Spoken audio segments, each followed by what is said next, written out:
think it should really be about our history and design process with MAST. That sounds great. Yeah.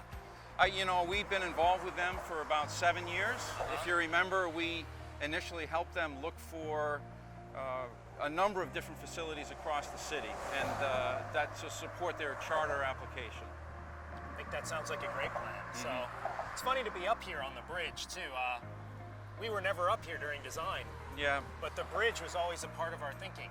Very much so. I mean, it's an ideal location. It gives us a vantage point of the city skyline, creates a real connectivity to the city. You know, the fact that we're against the Delaware River is an awesome opportunity to bring some unique characteristics to the building. Yeah.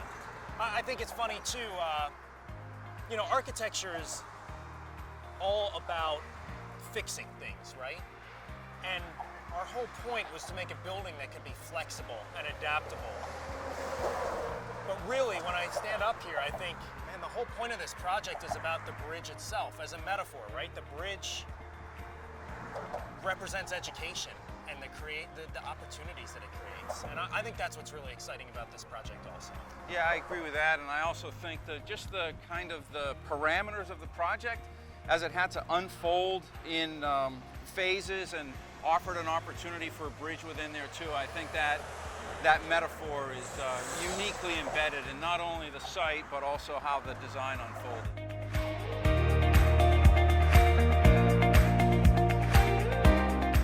Introduce ourselves. My name is Andrew Donaldson Evans. I'm an architect at Ewing Cole. I'm a principal as well. And I'm a project designer for this project, MAST 2 Community Charter School at Tacony. And my colleagues and client are here. So I'm Keith Fallon. I'm also an architect. I'm a project manager and lead the education practice at Ewing Cole and have been involved in this project since the beginning. My name is John Sawyer. I'm the CEO of the MAST Schools Network. I was originally the CEO of the first MAST Community Charter School.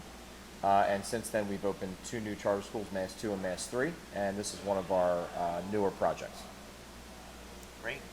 So I think it's just going to be a conversation today, John. How did you get started with MAST? How did MAST Community Charter School get started, and what's your history? Do you want the 30-minute version or the cut down 2-minute version? How about somewhere in between? Make it interesting. So 1999, our founder and visionary Karen Del Guercio decided that she thought things could be done differently than the school district of Philadelphia, where she was a cluster leader for many years in Strawberry Mansion. And so in the heart of serving Philadelphia, which she loved, she opened a charter school which allowed lottery-based applications from anywhere in Philadelphia to come to one place to learn. Okay. And at that time, the focus was going to be a STEM model school. It started off in 1999 in 5 different locations: synagogues, shopping malls, not the MAST or MAST 2 or MAST 3 that we're going to talk about today, but the original MAST, which was all these separate sites where everybody wasn't together in a K-12 one building model. And so over time, the school developed. I came on board in 2004 and was presented with the idea that I was actually an IT coordinator position that I was applying for. And they were saying how, you know, the school was filled with technology, and, you know, they wanted someone to lead that direction. And so I took that job and started, you know, walking into a school. And when I got there, we didn't have a lot of that technology that I thought would be there. And so I got to build that vision from the beginning, which ultimately led to the long-term road for MAST Direction as being one of the schools known for technology and integration in the school model. Okay. And so little by little, I went through about 5 or 6 different positions over the years, ended up in the operational direction of the school, leading operations at 29. They were going to go for what would have been their 3rd CEO in the last few years. And I said, you know, I'd love the opportunity to be able to run the school with a little bit of a different focus, since my background, in theory, wasn't an educational leader. Right? It was an MBA degree with an MIS focus. And but I had learned all the functions of the school, so I asked for that opportunity, was given a 2-year contract, and was told that I needed to learn everything about education in those 2 years, with the opportunity to lead a high-performing school. And thus, MAST Community Charter School was born. How did When did you move to the original Mast One site in Byberry? So in 2002, they found a former steel site that was a storage facility on Byberry Road, and Mast became known as the site at Byberry Road. And that was a one building, 90,000 square foot facility Okay. that over time we developed, and I've been part of now 7 or 8 projects, I believe, at this time, since then, that we grew into. And so we had what we called the Blue Building was the original building. They did a gymnasium, they did a middle school, we did a media center, we did an expansion on the media center, and we had a cool focus on other elements that we did there. We did a makerspace, we had a telescope on the roof, second largest telescope in Pennsylvania, so we did astronomy nights, all kinds of cool things that would get the kids interested in learning. And then we started to go back and redo spaces there. Wii Fitness Center, a Lego space, a really cool media center, which helped with the vision for the direction that, when I met you guys, in terms of creating something from the ground up that wasn't just going back and rechanging spaces that were there, or renovating spaces that were there. And then the other thing was that there was a focus on demands. So the year that I was named CEO, we had a wait list. Mast had built up a great reputation in the city. And what I was finding is I would go to events and we were often confused with Mastery and Mast Bomb, Right. and Master Min. And so one of the things was to really build the brand of Mast School so that people would be like, oh, it's a Mast School. And so as part of creating those spaces, much like with the vision of the new schools, we wanted that brand to carry forward as a Mast School. And in doing so, our wait list, as the spaces got out there and the integration got out there, we rebranded to STREAM, Science, Technology, Robotics, Engineering, Arts, and Math. And that led to getting more attention in the outside world. We also became known for special education support. And so we saw a lot more applications come in. And so our highlight point was we had news coverage for our lottery, and Jim Gardner quoted, said that Mast had more, it was harder to get into Mast Community Charter School than it was Harvard by percentage that year. And that was the first time we were really publicly out there as we have all this demand, maybe it's time to really look at expanding, and our board led that direction as well. We have 12,700 applications for 100 open seats. Maybe it's time to replicate in Philadelphia. And at that time, the process wasn't available. Wow. So, I mean, I remember early on when we got involved, meeting with you, and I know we talked among the architecture team, sort of, this guy has a background in IT, but he's the CEO, and it sort of didn't make sense, but it totally makes sense, right? It, especially when you talk about being innovative and introducing, advancing from STEM to STREAM, how that evolved, and how you folded in arts, and how you folded in robotics into the core curriculum. I think it makes a lot of sense now. At the time, it seemed like a stretch of like, how is this related? But I think one of the interesting things is how you did innovate within the curriculum. I'm kind of curious about how you wove some of those different subject matters into it, and how you kind of evolved from a more conventional STEM program, multiple sites, to a much more interdisciplinary and kind of project-based learning model. So I think 3 things. The first thing you do when you get a job and you're 29 and you walk into a room and they ask if you're a student at the school is you change your outfit, you wear a suit. You put glasses on so you look a little bit older. I think at that time someone asked me if I was 18, right? Because I looked really young. Right. The second thing you do is you read the room and you get parent feedback around the school, and you do surveys around what needs to be there. And one of the things was Mast was losing 9th graders to other schools. And so we took a quick look at that and we said, okay, well, what's going to keep kids here, right? And the first thing is you walk into a classroom that has 28 desks, it has white walls, it has a whiteboard. It doesn't match to an engaging space, right? The second thing is you look at the teachers that you have. Our teachers are amazing. They're to be thanked for all the work and where we're at today. And some of the most innovative thinkers are also the kids. So I started a program with we started an engineering program. I went to the engineering class and said, every year I want you to tell me what project you would want to do. Create it. We used an Autodesk program called Inventor, and had to invent a new idea or a new room or a new space. And I would go and do those projects and listen to their presentations, and then I would present an idea around something I was thinking about and get the student idea. And then every year we would try to fundraise and build it. And that's sort of how we got the students engaged with, oh, a robotics center would be neat. Okay, maybe that's a makerspace. Maybe it can 3D print. 3D printing was new. Our media center, we could project books on the floor and kids could sit around the book. We had kids that were struggling readers. You put a projection screen on the floor that can zoom Google Earth, kids get engaged. So it was about creating that excitement in learning.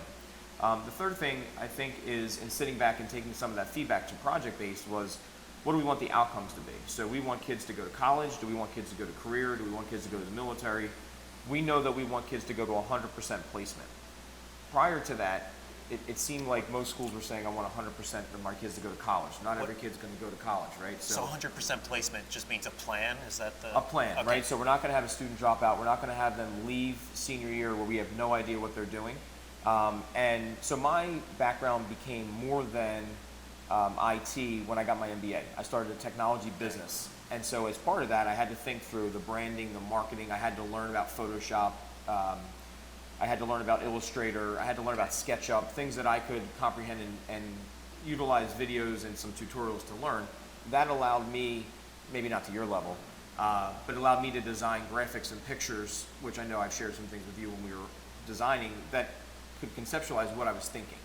Right? And it wasn't just, and sometimes it was sketching, right? And I'm not the best drawer. So, digital media became something like, oh, well, I can use an Adobe product to really articulate this. Or maybe there's a free design app that can show what a fitness center would look like with some TVs on the wall.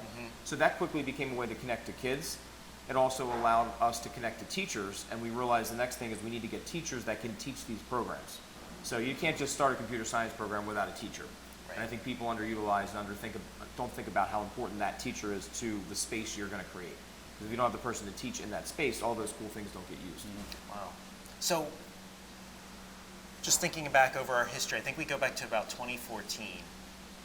And It's been that long, huh? Too long. it's been a little while. You didn't know how long you were going to get stuck with your architects, right? Yeah. So, I think I recall early on in the process meeting with you and Suzanne. I want to say came into our office. You had made a connection with one of our partners, and he had invited you in, knowing that you were thinking about establishing another charter, which is what we're sitting in now, Mass 2.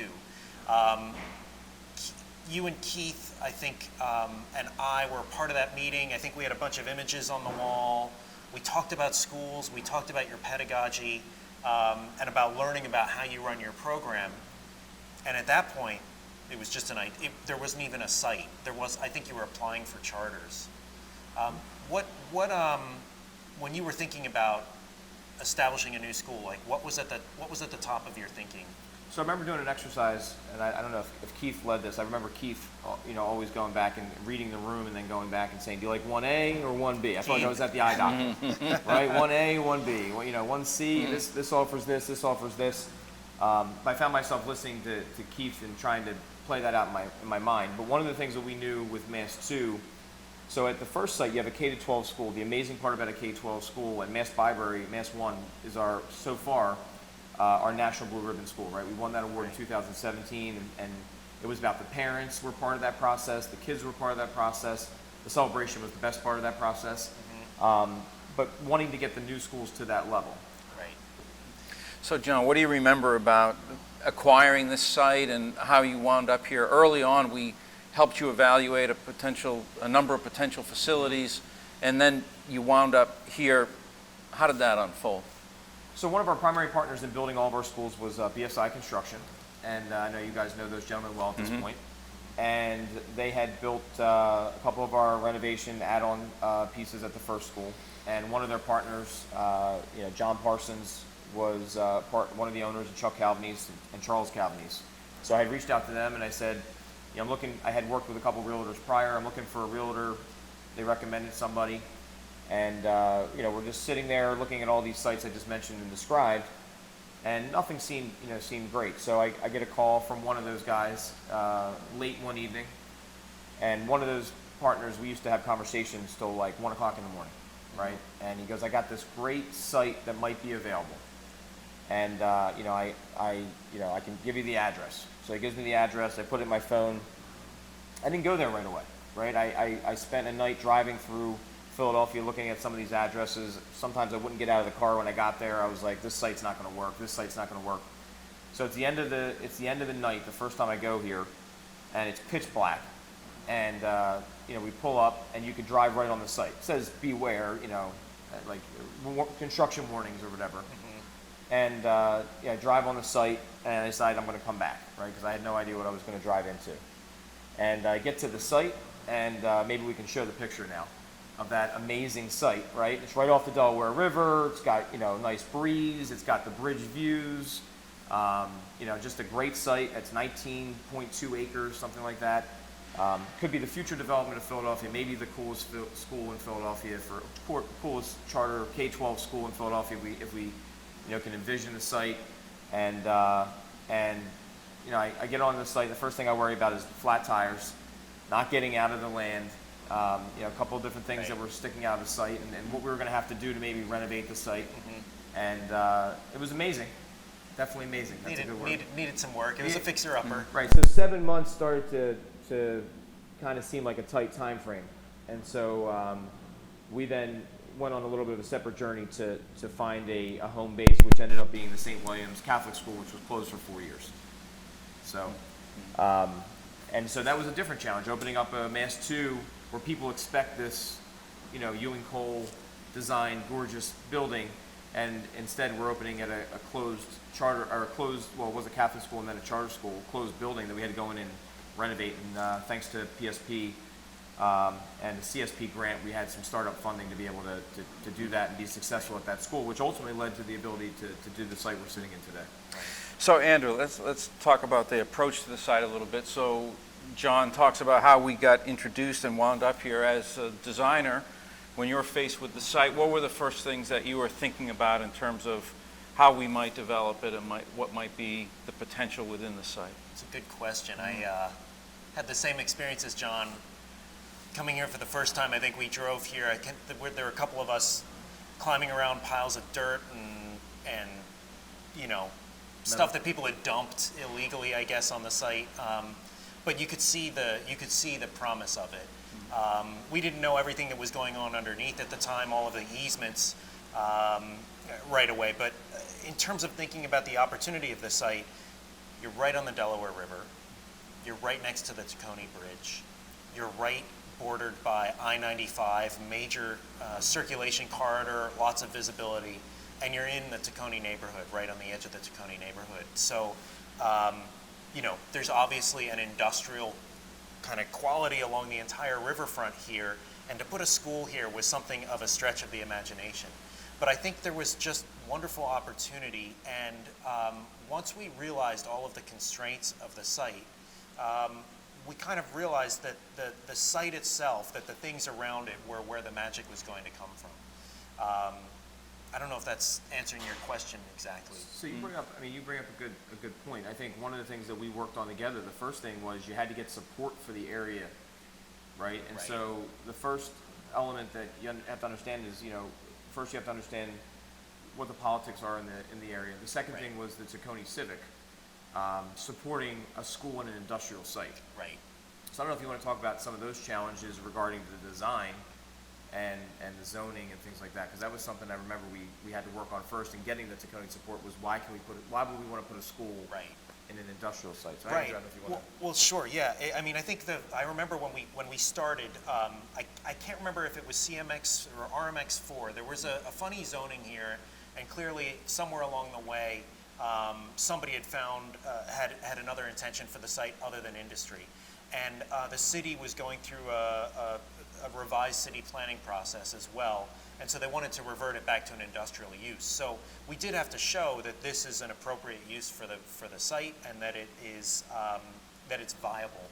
And when we got drawings, when we got those civil drawings for the first time, and we realized there was an 80-foot right-of-way cutting through the site, splitting it in half, when we realized how far up the floodplain came, when we knew that there were electrical easements and other issues, and then on top of it, all of the traffic circulation requirements to be able to access the site, not having the right traffic lights and controls, all of that, there were a lot of constraints. And early on, the other constraint was understanding the charter school model, which was that you couldn't afford to build a school for 1,200 kids and only put 100 kids in it the first year and 200 the second, and that wasn't the sort of financial model that you were working with.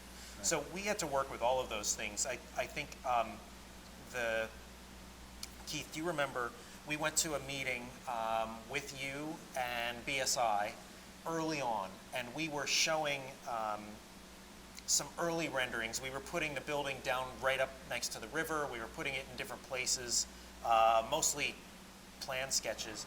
And there was a moment when, I think it was Charles, there was a pause. We were showing stuff. There was a ton of glass on it. It was lots of angles to it. And he paused and he said, this isn't really what we were modeling our estimates on, right? Because they were developing a cost model. And Keith and I kind of looked at each other, and Keith, I think you asked, well, what is your cost model? What is your cost model? Like, what are your expectations? And he said, well, it's a building, and it's got 4 corners, and they're 90-degree angles. And we looked at each other and went, wow, okay, that's a rectangle. We get it. And I think we left that meeting, and we went to, I wish I still had we should get a napkin from P.F. Chang's. We went to P.F. Chang's, and we did a napkin sketch, and it was 2 rectangles. And we recognized you have to build phase 1, and you have to build phase 2. They're going to be 2 separate buildings. That's how your financial model would support it. And they're going to be rectangular buildings, simple, straightforward plans, right angles at the corners.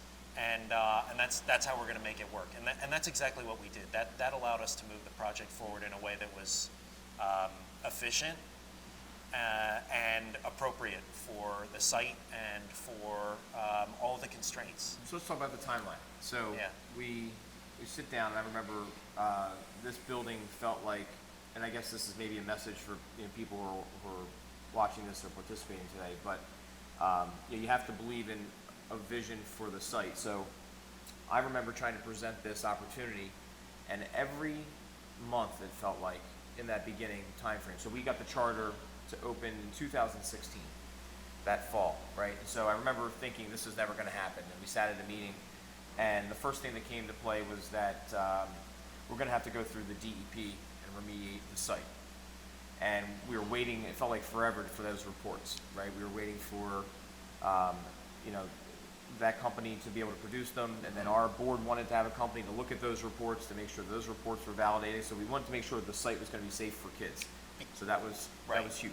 And right? because this is the old industrial site where William Penn, the statue on top of City Hall, was cast right here, basically. Right. Yep. And then on top of that, one of our attorneys said you need to look at why the last project wasn't happening, which I think was condominiums on the river, and they went bankrupt, and what was the challenges. So I remember having to get into real estate research, and then the next thing I remember was that we also found out that McGee Street was stricken from the Philadelphia map, and that was going to be a process in itself, right.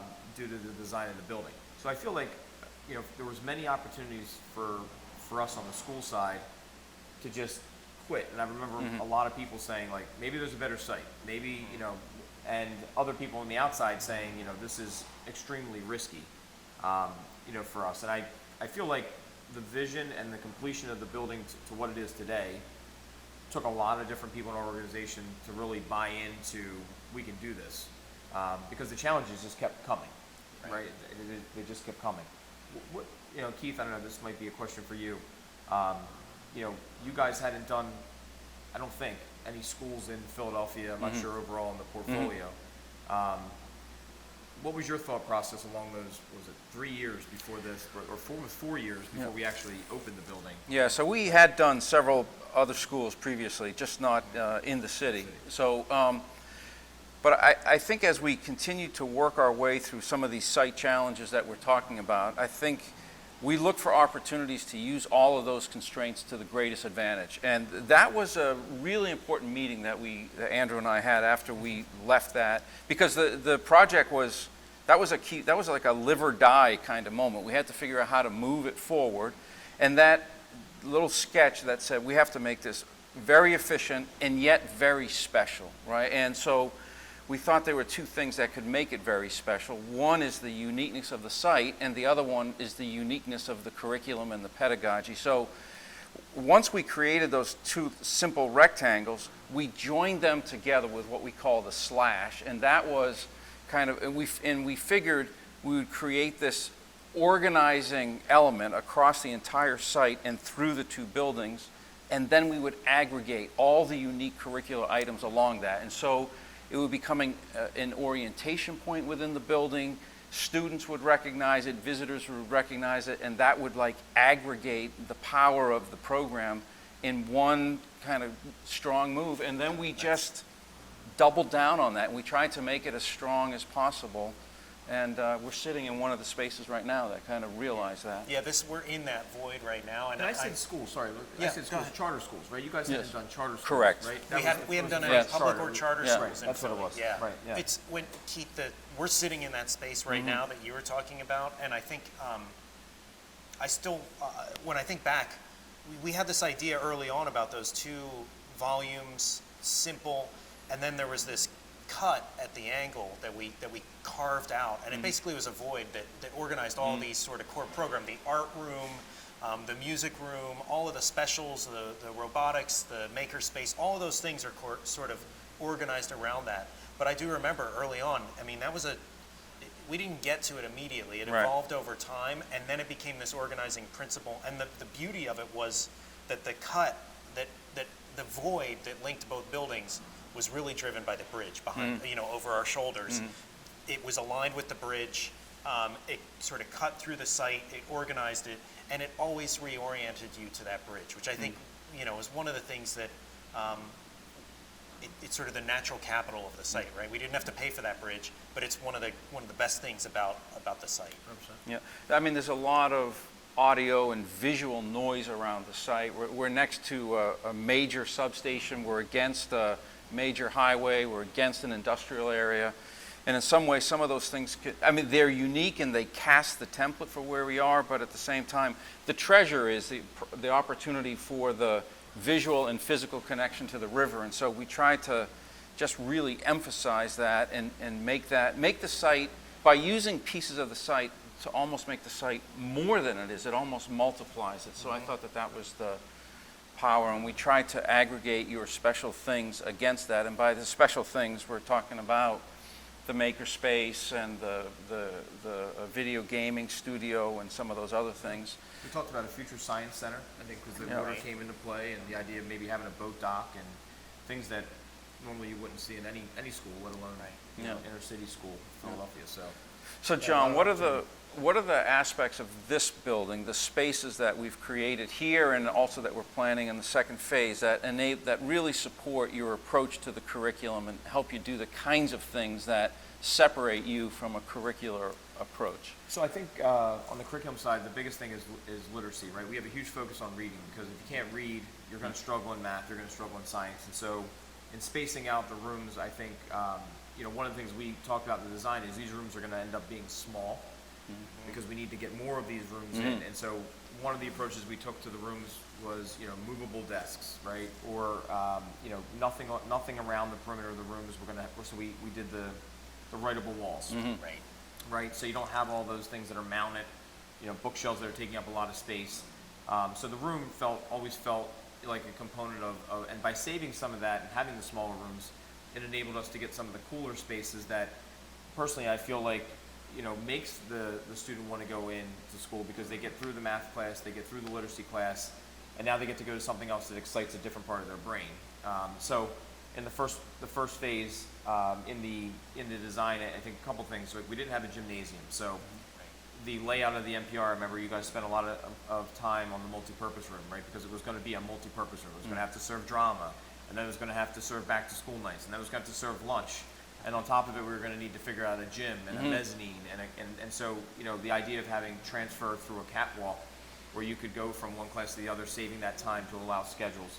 From the innovative space model, the elementary maker space, I think, we build in sinks around the perimeter. We have stools that allow students to shift their body during that class. So if they're, they have ADHD or they can't just sit still. They're able to move while they're working. Some of the desks have chairs that allow you to shrink or rise up depending on if you want to stand, if you want to sit. And so I think as part of every space, we made those spaces cool just from that factor. On the new spaces, the new building, the second phase that we're opening now, the e-gaming, up and coming club that we've had at the schools has a large interest. We have the courtyard so kids can go sit outside. I thought that was an awesome natural, space that made sense between the buildings because it's secure. It's shielded in many ways from the different conditions.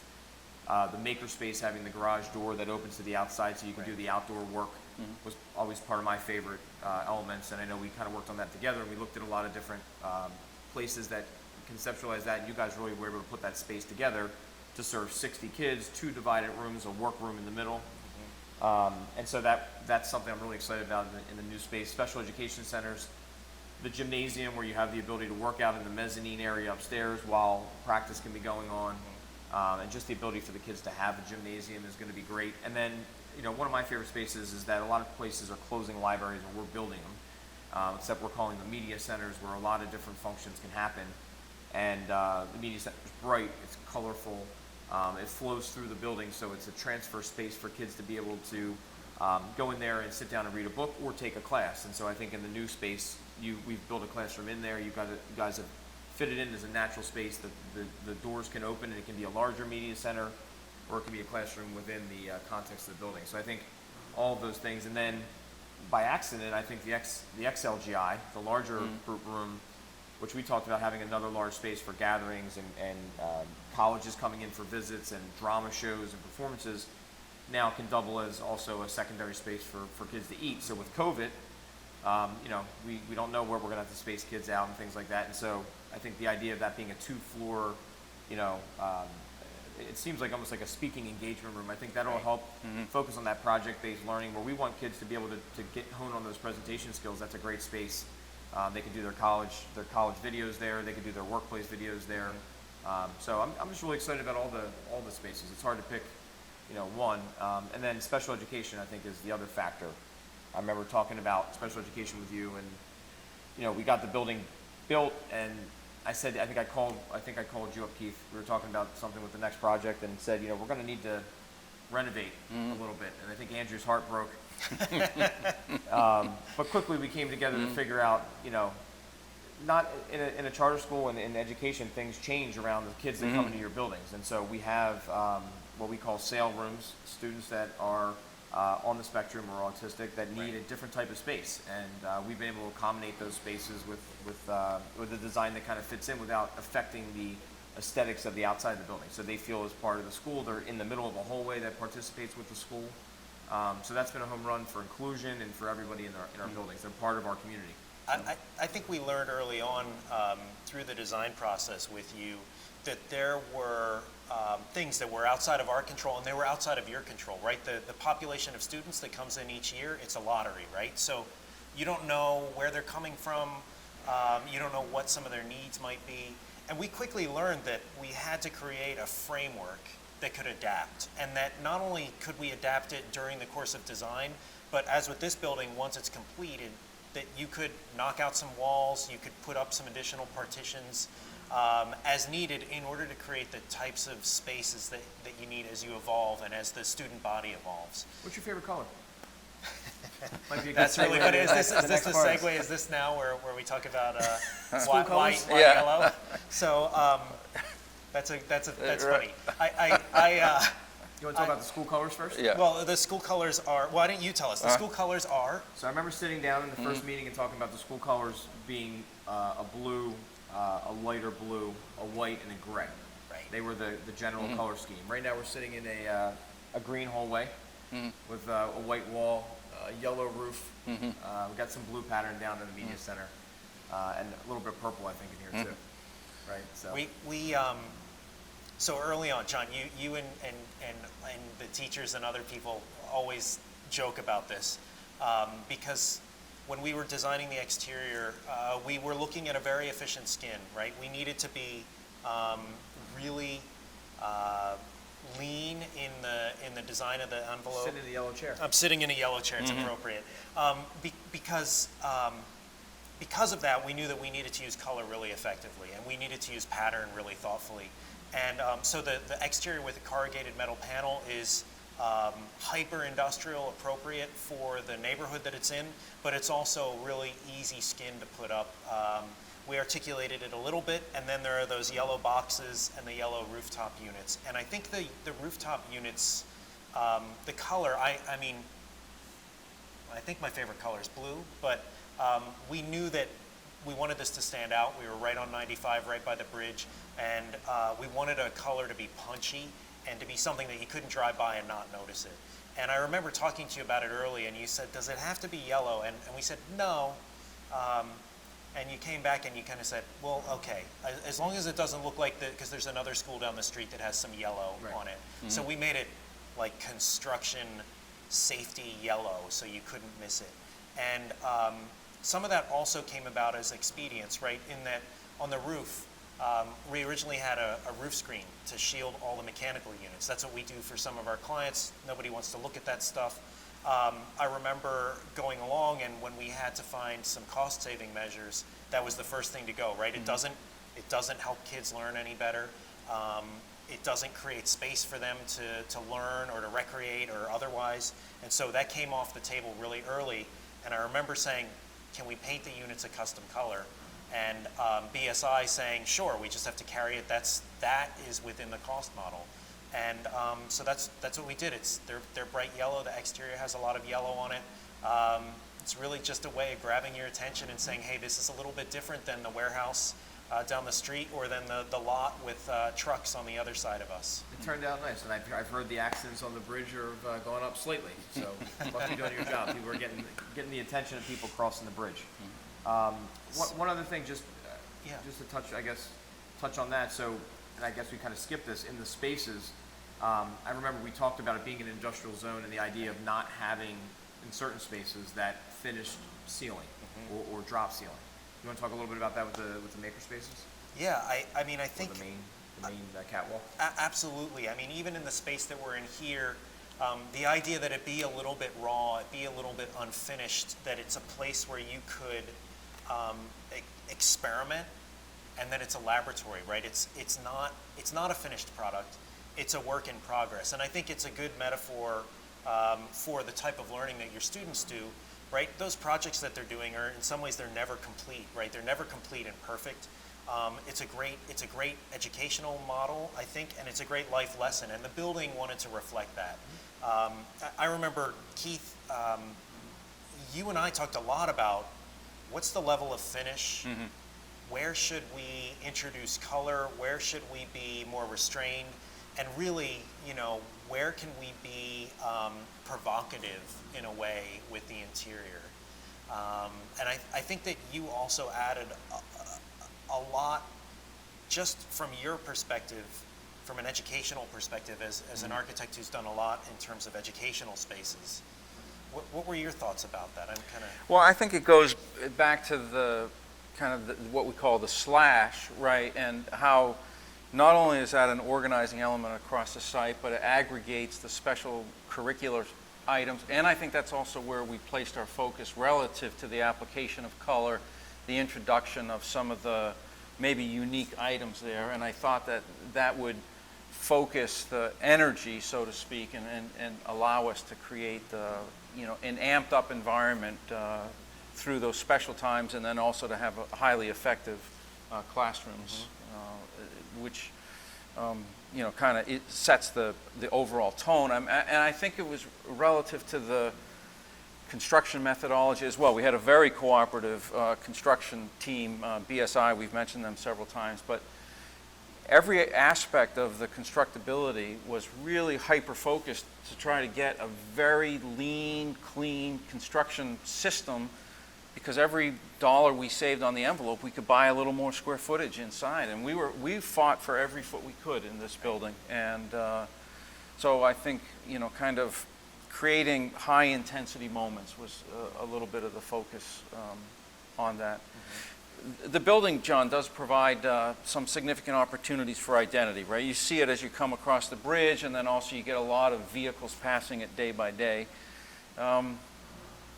Is that a beneficial thing to the school? And So, I mean, we've gotten a lot of compliments on the second school. I think in the mesh of Mass School's vision was that we had one school model, 5,000 kids at the end of all this, right? And, you know, it's definitely, you know, it's obviously with 95's traffic, you know, on one side of the building and the bridge on the other side of the building coming across, you know, naturally people have seen Mast, right, and know and have identified that with the Mast School. So I think that's been a great factor. The Phase 2 makerspace, you know, when we designed Phase 1, the makerspace was really geared around the Phase 1 makerspace that we're right next to here, where it was designed to be originally was sort of built Younger around the elementary. Lego build it, and Yeah. it was intended for the younger kids. And when we started with the Phase 2 design, which is under construction now, that makerspace was originally part of this cut through the building.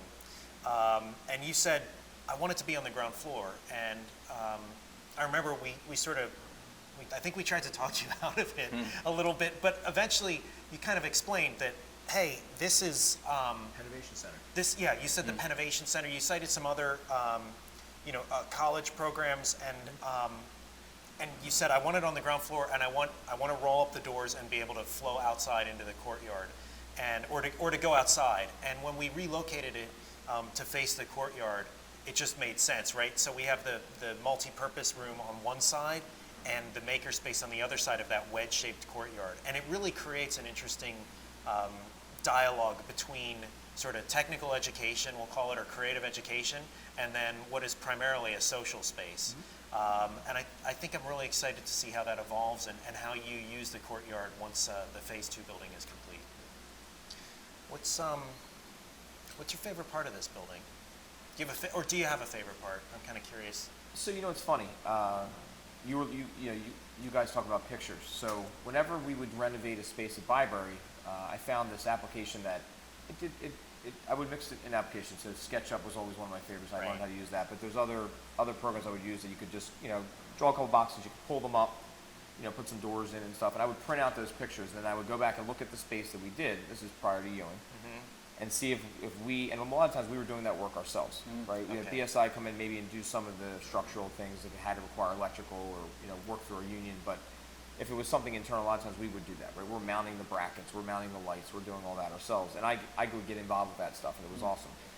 But you'd see that picture and you'd say, so I was going through, and we just did an outdoor prom and graduation at the third site. So our first school used the third site. It turned out really great. So as part of that, the person who's now in charge of our video class put together a production of all the school spaces for the seniors. Really neat, right? Which made me think of two things. I'm looking through all these spaces and I'm like, wow, 2004, we didn't have that space, and the amount of spaces that we've done at that school. And now that's 2 years away from here, right? And now they have all these spaces in 1 year, 2 years, right? You know, and on the second phase. And it's really hard to pick one because I like them all for different reasons. And I couldn't pick one at that site, so I don't think I could really pick one yet here. The makerspace there has always been one of my favorites for the upper school kids, and I think it will be my favorite here. I think the e-gaming has a lot of possibilities. Naturally, I think the water and the fields and the ability to look out of the media center, right? A place where kids are going to work and read and be able to have that, I'm done school, I'm going to go watch the game. I think that element of this building and that view and it's part of your day. You know, it's part of it. It's not like you're walking to a separate space. It just makes all of these spaces exciting. The classroom's exciting, etc. But I don't know my favorite if I had to pick one. If I could only do one, but I think Makerspace has the greatest potential. I love the idea of the garage. I love the idea of having two different programs going at once. It's always been a highlight space at the first school when you can bring people around. But I think all the spaces are great. So, Keith, what about you? Do you have a favorite part of the project? I feel like just the kind of the overall resolution, the kind of the approach to the site and the kind of the number of spaces and the differences of those spaces that it creates. So in a sense, it's like the aggregation of all of those. So I just generally like the project.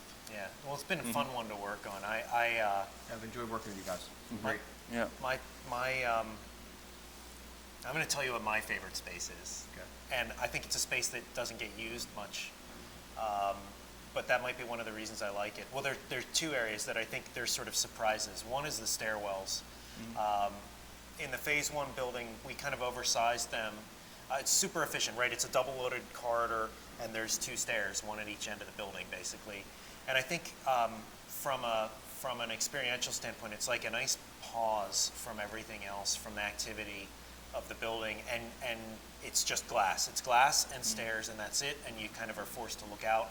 I think those are actually like a surprisingly nice moment. And then the other is the big yellow box, where we have in the Phase 1 building, you can actually walk out onto that balcony. And I know that you don't use it that much, right? Because you don't want kids going out there. For that particular program, yeah. For I that- think originally it was going to be a science lab. Exactly, it was Which going to would be a have science been- lab. Which would, I think, would have been a different purpose, but right now, no. But that moment of being able to stand out there, you're in the building, you're outside, you can overlook all the fields, and it's just almost like a moment of pause and quiet there. And even though it's giant and bold in scale, I think it's actually kind of an intimate space in a funny way. Yeah. So, So we've had a long history. We're working together on this, and you've been just a great client, great team member, opportunity to create an environment that is serves children and contributes to the city of Philadelphia. It's been a privilege to work with you on that, and we're glad to be sitting here today. yeah. Ditto, right back at you. I'm looking forward to the future projects that we have.